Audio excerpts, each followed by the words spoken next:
I give you 10 tips how you can take better landscape photos.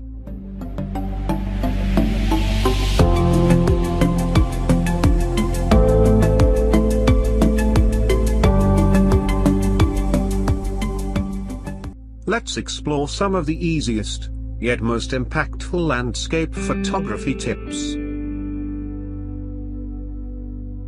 1. Have a wide-angle lens with you, allowing you to create great compositions. 2. Selecting a good foreground is important to create interest throughout the scene.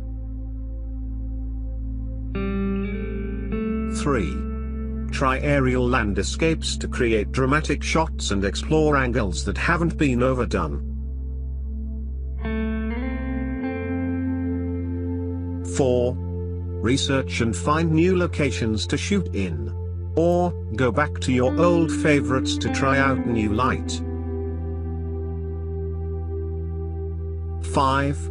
Allow enough time to get set up, don't just head out and drive a minute before sunset. 6. Bring filters, in particular solid neutral density filters for slow shutter speeds. 7. Get a good tripod. Make sure it doesn't wobble when you push down on it, and a hook on the central column is good for hanging extra weight. 8. Use leading lines in your shot to create a visual path through the image. 9. Don't give up. Don't let the weather get you down. 10. Using a small aperture of around 16 ensures minimal diffraction with a large depth of field.